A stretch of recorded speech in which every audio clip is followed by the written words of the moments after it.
Hello all. I'm super glad and excited to talk to you all today cause this is the episode centenary and we are having today the centennial celebration.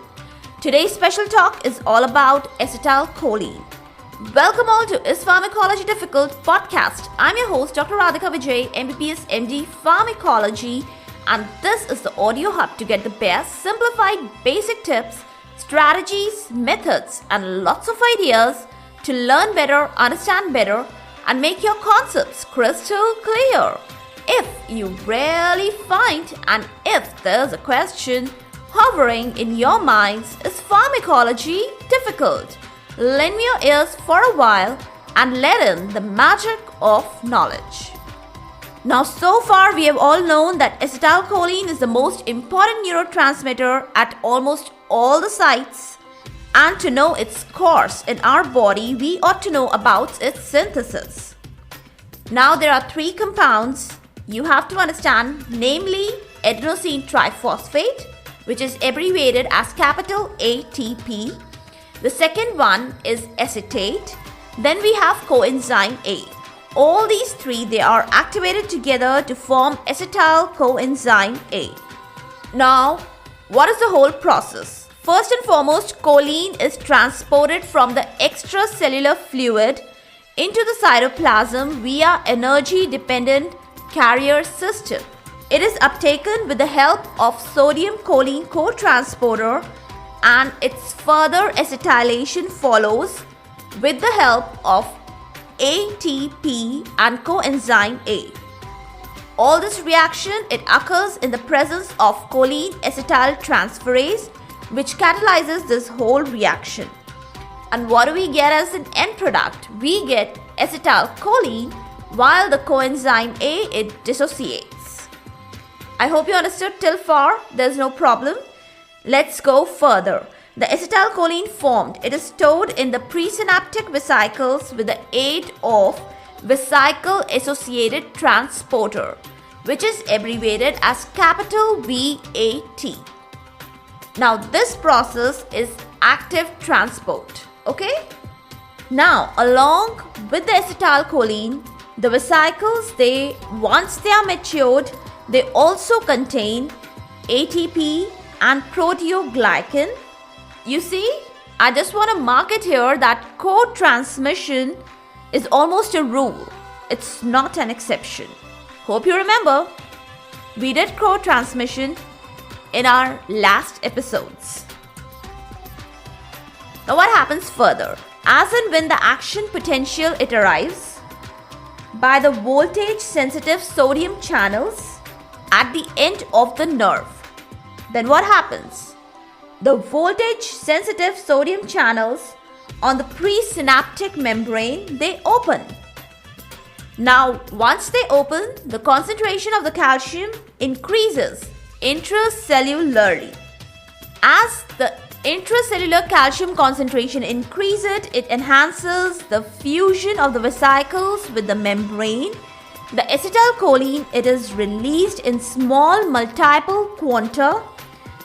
Now let us know some details about this whole interaction. Now there are proteins associated in the vesicles.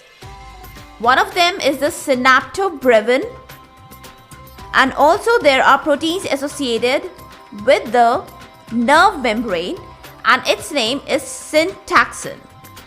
Now when the interaction occurs amongst the synaptobrevin and the syntaxin, then the fusion of the vesicles with the membrane occurs. Okay?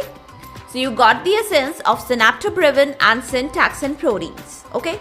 Now, before I continue further, it's high time I want to talk about some important compounds which are associated in the synthesis and storage of acetylcholine. The first one in my list is Hemicholinium. It's one of the compounds that can block the uptake of choline by blocking the sodium cotransporter. Now you should know that the uptake of choline is a very important step in the synthesis of acetylcholine. This is the rate limiting step. I repeat, the The uptake of choline is the rate limiting step, and this can be blocked by hemicholinium. Got it? The second compound in my list is vesamicol. Vesamicol is one of the compounds that can block the capital VAT, that is vesicle associated transporter. And if it can block capital VAT, it can block the transport of the choline into the vesicles. That's so easy. Coming over to our next compound, black widow spider toxin.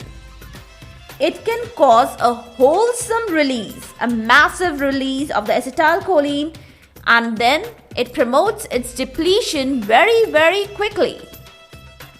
And the last compound in my list is botulinum toxin, which is derived from Clostridium botulinum. Now, it does the opposite job to the black widow spider toxin. It can actually block the release of acetylcholine into the synapse. And how does it do it? I told you about synaptobrevin. So botulinum toxin, it causes alteration in the synaptobrevin, which is the protein associated with the vesicles, and that is how it blocks the release of the acetylcholine into the synapse. Now, the toxicity of botulinum is actually known as botulism, and this is fatal because of the respiratory paralysis that it causes. Got it? So these were the details of few of the compounds which are very important to understand and remember when you study acetylcholine synthesis, storage and release. Now we have done up to the release of acetylcholine. What happens next? Acetylcholine, once occurs into the synapse, it diffuses into the synaptic space, and its basic aim is to bind to the receptor, to the target cells, to the presynaptic receptors. And for your current knowledge, I want to say there are two types of main receptors, muscarinic receptors and nicotinic receptors. Now, for the time being, this much is enough. We are not going into the details of the receptors.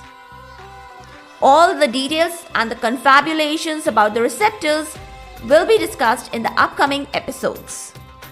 Now, the release of the neurotransmitter is involved as an interaction of the action potential and the calcium entry, and this can be blocked or prevented by local anesthetic agents, or another compound that can block or prevent it is tetrodotoxin.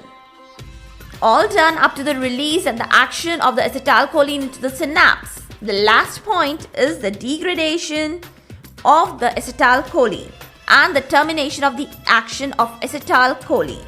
Let us know about it. For this, we need to understand about the compound and the enzyme choline esterase. What happens? Once the acetylcholine is released into the synapse, the cholinesterase trace which is present there, it acts to hydrolyze it. And once acetylcholine is hydrolyzed, its action is terminated. It is hydrolyzed into choline and acetate in no time. Because a lot of amount of cholinesterase is found in the body, so generally acetylcholine takes no time to degrade.